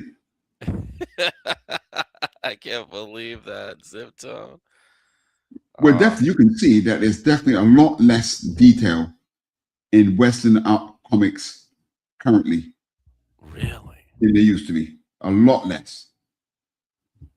believe how Western comics, they don't make as much money as like manga. And so what I'm understanding here is that the manga, they have a manga for everything, like anything out there. If you want to play soccer, there's a manga. You want to go Yeah, cooking, you want to go cats. I don't know. You drink a cup of tea. There's a manga for it. So they yes, seem to cater to anybody, and there's different the mangas go to different age brackets. Yeah, yes, teenagers in high school. They have people that are married, adults mangas, and then they have just women mangas and men mangas, and anybody yeah, can read whatever they want. So I didn't know that. So I'm like, what? I didn't yes. know. So they dominate. They dominate the market. Anyone that's out there that needs something, if you're taking care of your mom, there's a manga for it. Taking care of your mom manga. You have a wife and kids, there's a manga. That's I'm like, right, man. what? Why had nobody told me this? So I just recently read up on that. So I was like, who? What? Holy cow! I was Yeah, watching man. somebody. Who was it? Like Renee Draws. She's got a book out, and I was like watching her, but she's on there. She talks to a lot of people, and she was mentioning right that the battle between American and Western and whatever manga's just gonna constantly dominate. Also, what's happening is that the mangas like somehow it's a one shot, and if it has a following, then it gets a series, and then if Yeah, it gets a series, then it'll get like a movie. And if it gets the movie, then it gets a TV series. well, the thing is, Raul, right? Western What's comics, happening? no, Western comics used to be like that, right? You'd get a comic called something like, I don't know, Strange Tales. You're right. Back in the day, right? 1900s, Yeah, and 1920s, 40s, 50s, whatever. You're right, right. I never understood that. Okay, you're right. Continue. You're right. so you think, right? The Mighty Thor started off in Journey into Mystery, and it was very popular. I mean, Spider-Man started out in Amazing Fantasy. Oh, right. It proved that it had a market, so then he got his own book. The West used to do this, right? But I tell you what the death of the West was. Unfortunately, it is people like Neil Adams, What? right? Yeah. And what happened was, right, comic book creators became how's the best way to explain this? They started treating comic books like adult entertainment. Right? Basically, the characters got old with the writers. That's sacrilege. Marvel and DC, they deserve every single thing they're getting right now. There's no way, right, that 45-year-old men should want to buy a comic before a 14-year-old. That's just ridiculous. Right? But of course, I know that comics have a lot of competition now, right? 14-year-old kids are playing games and all that. So realistically, can it actually fight with that kind of market? And no, back in the 90s, I remember comics distinctly looking like if they're actually more suitable for adults. Stan Lee never ever once spoke down to the audience. I remember when I was a kid, Stan Lee would use a word. I don't know what he meant. I don't know what that word is. And I would go to find out what that word meant.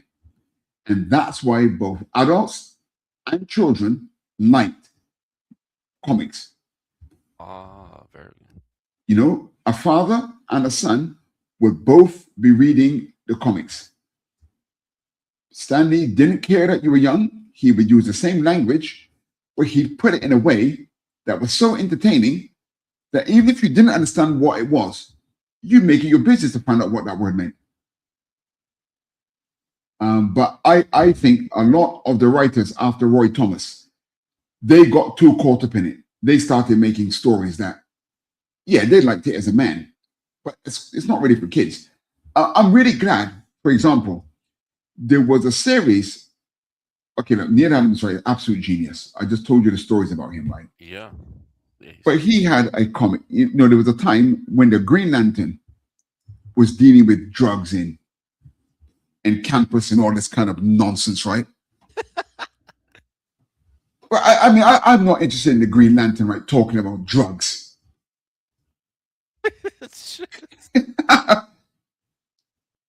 You know what? You know, as Eddie Murphy would say, they were keeping it real. Yeah, keeping it real. Keeping it real, man. But and these guys kept it so real that their kids stopped reading it. It's too real. That's I don't know, and then and also with the manga, it's all black and white still. We have Clip Studio, like I said this to you before. I don't understand what's Yeah. happening. It's all black and white, and Marvel has DC. They have colors. They're spending all this money on colors, and they're still outselling them. A black and white book, a black and white manga book. It's just a different. It's just a different discipline, you know. It is what it is. I mean, if it's time for superhero comics to become black and white, I mean, it's just evolution. Maybe Marvel can try that. But generally speaking, the Western market, you know, we tend to not like black and white books. It's just it's a different culture. You know, just because it's right for one culture doesn't mean it's right for another. Okay, good. Ooh, I was like, come on. I like color books. I like the superhero, Western, all that. Yes, most Westerners, most of us, we prefer books in color. You know, we've grown up with that. But you're past 35 years old now. You know, maybe the kids coming up now might be interested to read a comic book, Really? but they don't need it in color. Maybe they could. Maybe they'd be quite happy with Superman in black and white. It's possible. Is happening here? I can't believe this.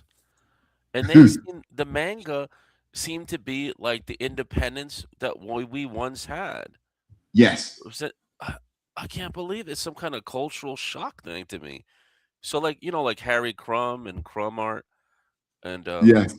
so all of it was black and white. There was no color. Maybe there was manga, the covers, but I liked it. You could kind of relate to the guy walking around, talking to girls and stuff, and he's seeing stuff. He's like doing some weird druggy thing, but the art looked funny. I can't believe this. It's like the Are you independence familiar? of something. Okay, are you familiar with the old war comics called Commando? I remember seeing it. I remember seeing you had it on here, Commando. Oh, yeah, I showed you that, right? Oh, you're Yeah, right. these It's books. something like that. It's someone from. Yeah, I liked it. It was like a Yeah, England or Britain. Yeah, it was yeah, the Britain army, and I was looking at and the shadows. I liked all of it. But yes. For me, that's not new. It's not new. correct. For me, coming from England, the concept of a black and white comic isn't new. We grew up with black and white comics. A lot of comics in Ooh. England, 2000 AD, 2008. right? Yeah, I remember that one. Yeah, that was black and white. We had other comics. I think Eagle Comics was black and white. We had no color comics. Well, Wizarding Chips, all of the like really funny children's comics, they were all black and white. oh no, I didn't know that. I know that. Yeah, but Judge Dredd isn't Judge Dredd? Judge Dredd is England, I think. Yes, that's right. 2000 AD and all Probably that. I correct. think so. I think so. Yes, I think it had some color adventures that were done later, but when we read that in the first instance in England, all the stories were black and white. That's what I remember. I remember all my Judge Dredd stuff, and it was all black and white. I was like, this is cool. Everything's Yeah, all over detailed. I like that. Uh, but the American market is you could say to some degree the odd one out. Most other people didn't have the budget to color a comic. it's true. But your country is so big that if something is successful, the amount of money that you can speculate is just more than other countries. Comics were, superhero comics were ridiculously successful, man. Oh, okay. Yeah, yeah, you're right. the movies, the toys. They must have been. I didn't understand. So I don't know. I don't even think these guys in Japan have superheroes. I don't know any well-known superhero Japanese comics. Well, they're Power Rangers, things like that. That's their superheroes. Oh, okay. I know that My Hero Academia, that's their take on the genre. Punch Man. One Punch Man. Yeah, this kind of stuff, But they mix it up. Punch Man. Yeah, man, they really mix it up. You're right. It's not. These heroes aren't the same. Like, I don't know. Not the same. Imagine living in that culture and the Japanese culture, and like One Punch Man is like a superhero, and you're a kid trying to. No, imagine the manga guys. They don't have any muscle. They're like really skinny, and you're trying to emulate them, and then you have no muscle. What? So different, man. So different. What their society is like. Oh no. Oh, they must know something. They know something. Whatever's doing, it's working. It is working. But I have some manga, but I don't collect any now. I don't collect any of that stuff. I don't know. Yeah. I mean, I live in Asia, and I could never. Well, I could never quite. I'm just not into the stories. I'm too much of a superhero guy. That's good. But I do like some of the art styles, though. It's definitely affecting my art style. Hey, I can just imagine like Singapore, because I saw, like I was saying before, that Korea, they have anime, Japan the anime, the Asian countries, they must like the anime, and a lot of your students like the anime, Yes. manga. Yeah, so influence flying out there. Yes, my syllabus notes have to reflect this.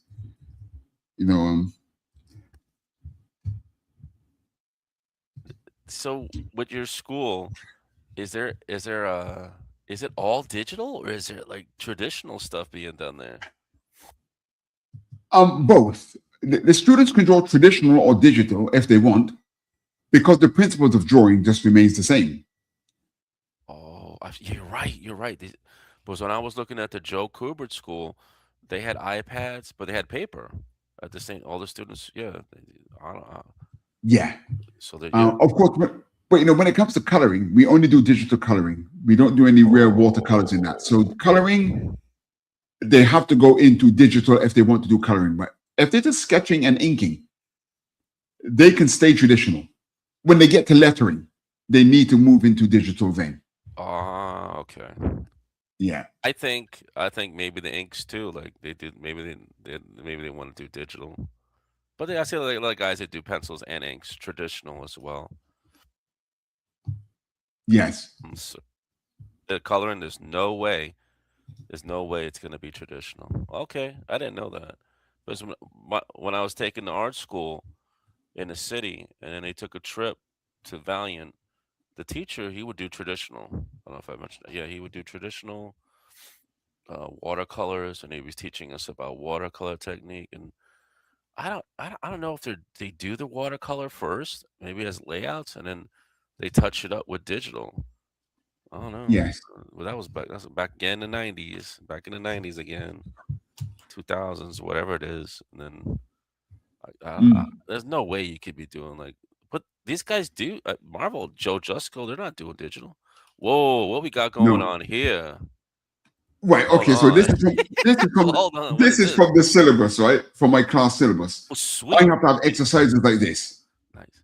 Okay, because the market likes this kind of stuff here, right? You'll see we'll have exercises like this. Nice. Right? Same principle what I'm doing here, kind of. So the students here, they want this kind of stuff. They want to learn this kind of drawing. So I have to teach this kind of stuff. Hold on.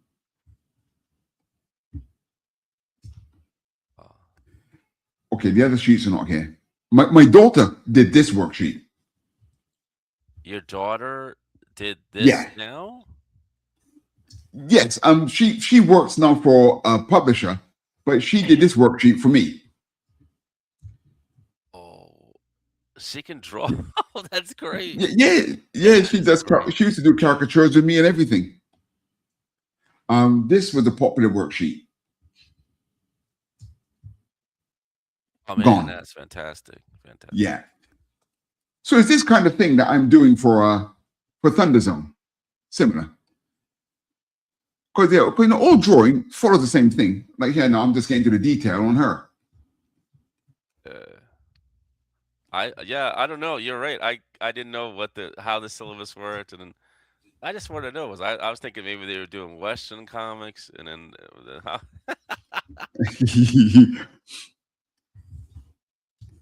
Oh, we've only got 15 minutes left. Yeah, you're right. You're right. On a second. We got trailers, all that stuff. You're right. We're in the trailer world. Wait, there's a message here. I didn't see that. No, I'm not. My mic is up. That way. Oh, what's it say? Ghost Pepper says you hacked the system. Nice. You hacked the system. Nice. Ghost Pepper. Nice. Ghost Pepper. Anyway, how are you all? Okay, I'm assuming this guy seems to know everyone. Know him? I don't know the insert the channel name. I know Ghost Peppers for real. I know him. Ghost Pepper says it's like life art kissing being bad if you're into badassery. Life art kissing bad. No, art kissing being bad if you're a bad.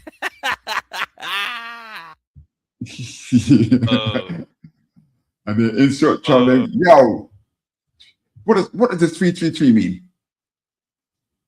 It's kissing.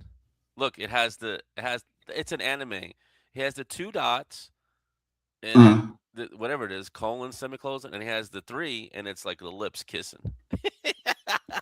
Oh, okay. So I'm too much of a boomer. I don't understand that kind of stuff. From I don't. It's an anime drawing too. It's oh my god. Oh man, we're running out of time. God damn. Because remember last week I didn't run the trailers. Sir, I can't believe 2 hours is already gone. Is that right? Yeah, it's 10 minutes left. It's a lot of stuff, man. That's why I got my work done. We've been here that long. That's why my piece is done. I'm not adding no more to it. Okay, let's have a look what's going on here. Oh, no wonder you're watching me. God damn. Okay, hold on. This is serious, man. I like that. Where can you see that in the? Oh, okay, yeah. This is for Cross Comics. The Flame issue 1 coming out in the future. I'm working on it. I'm getting paid cash money for this. Cash money. This is going to be the cover. Okay, so this is going to be the cover, yeah? I'm going to mention to him. I'm just trying to get a feel for the character. He has a picture on his website that is similar to this pose of the character of the Flame. If you go to Cross Comics, you'll see it. It's similar. Right. It's almost similar. So I was trying to stay with that. Just kind of redrew it. I'm gonna show it to him. Make that the cover. Because you don't know. I don't know anything either. It's a very good idea. Very good idea. Yep. Oh, you can see me Late Night Art Attack, Drop Zone Gaming, exclusively on Roku. And now I'm working on my own book, The Flame, coming from Cross Comics. Yep. Oh man, I'm looking forward to that. God damn. Yeah, wait, I know. That's good, man. Drawing the different characters here to get a feel for them, Pages. I see 22 pages done. I'm good on everything. So this cover you're doing, Raul, it looks really good already. Who's coloring that? Not me. Rick Piper. He's gonna be the guy from Cross Comics, the owner. He likes to color it. He actually likes to take the pages, color it online. You watch his whole process. He's been coloring the whole book, but in the future, he gets more sales, more money. He may have to step away from doing that and pay someone else to color it. Yeah, he colors it. He's meticulous. I ask him so many questions about it. Like, how do you color this? How do you do? Yeah, he knows how to do all this. A lot of questions. Okay, well, I volunteer. If he runs into a tight spot time-wise, I wouldn't mind coloring that. It looks really good. Oh yeah, man! Yo, that'd be good. Okay. Since we're running out of time. You're right. But not add more blacks to it. Like you just stop here. You're good, right? I give you the reference, but you could color it, right? That's I get confused. I'm not trying to. I know we're running out of time. I don't want to over detail it. It looks good. Okay, I'm gonna stop there.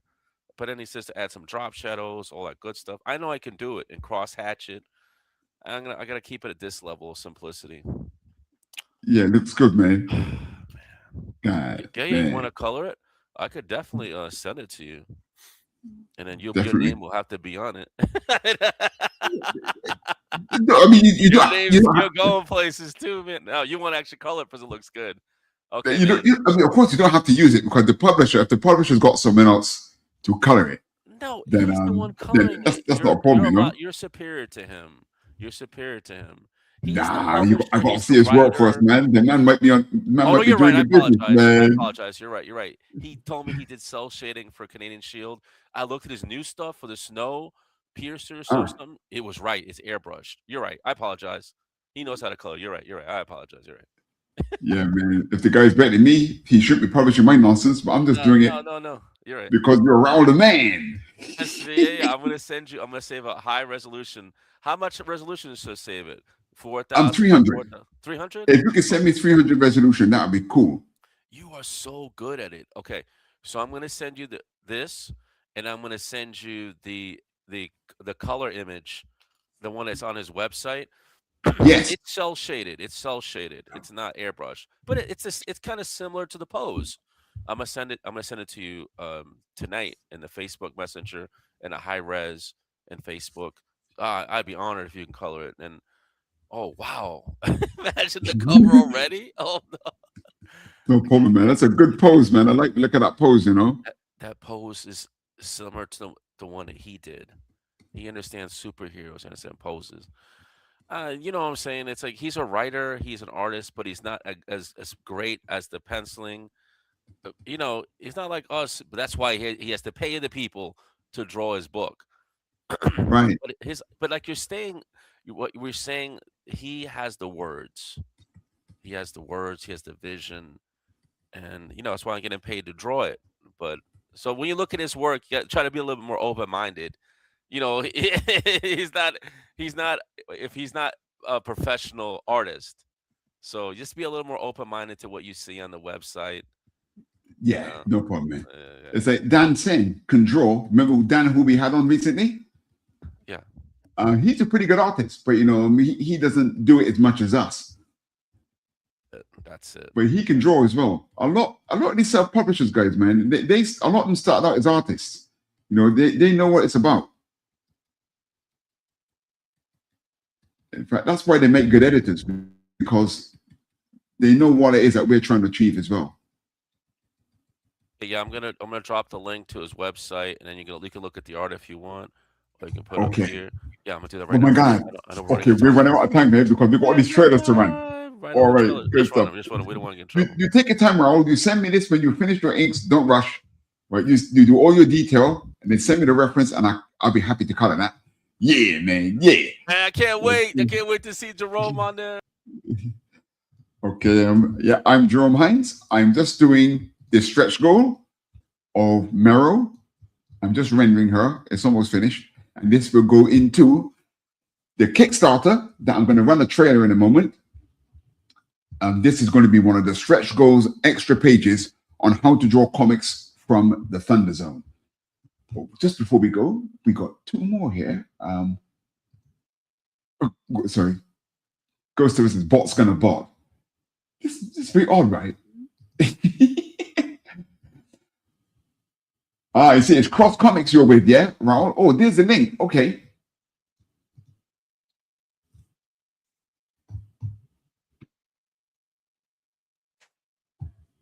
Cross Comics. Okay, cool.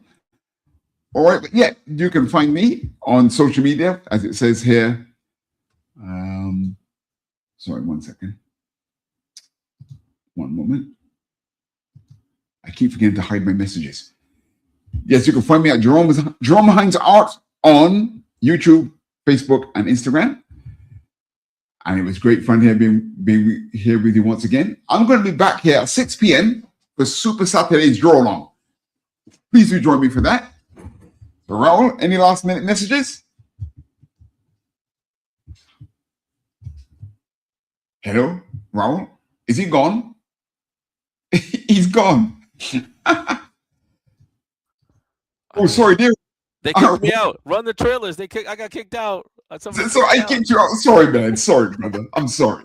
Yeah, this is looking good, man. This is looking good. .ca. Jerome gonna be coloring it. I did the pencil layout. So you're live. He's gonna color it. We can't wait to see this. This could be #1 cover. If he colors it, it's over. It's gonna be the cover. I know it. I know it now. Good stuff. Send me the reference so I know his color scheme. Yeah. I am. Okay, ladies and gentlemen, boys and girls, it's been a pleasure. So once again, from Raul and myself, thanks for being here. Watch the trailers. Please do support what we're doing. And I will see you back here at 6 p.m. for Super Saturday's Draw Along. Sorry, did I cut my background music already?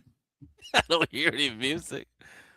I forgot to put it back on after we played Rocky. Oh, no, I'm sorry. I set you up. I apologize for setting you up. I know.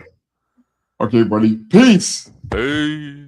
Ozzy, what are you doing? Come and have a look at this lovely book that was sent over. You're wrapping in the perpendicular. Oh, go on and spit the bat out your mouth. No one can understand you like that. Better now. 6 out of 5 dentists and all. Oh, well, that's not much better. Ozzy, why don't you sing to me? I can always understand you when you sing to me. Fucking my brains. What is this my publisher sent me? Inked in black with art so sweet. So what do you think? Do you like it? Oh, Lord, yeah.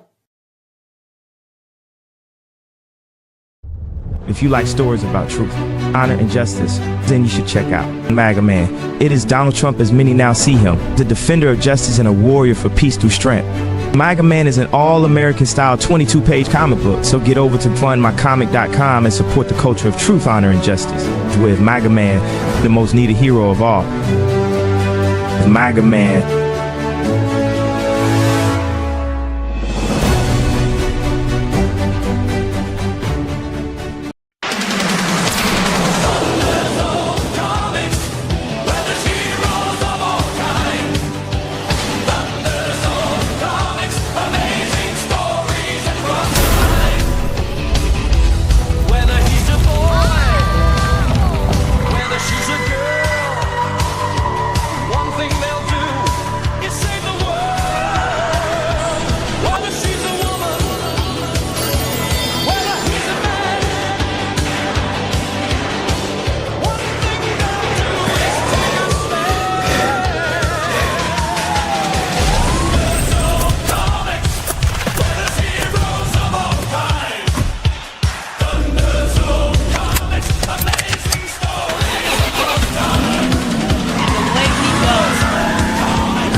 It's late at night, nothing else is in sight.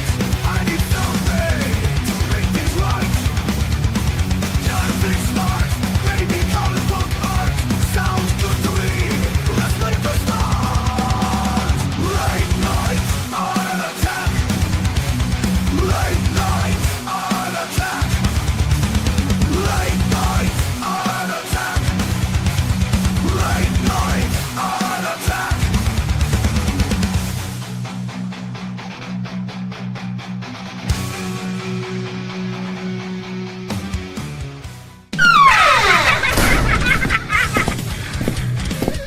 If you missed the live viewing of any Meg production, You can find all our content on Roku or as a member of this channel.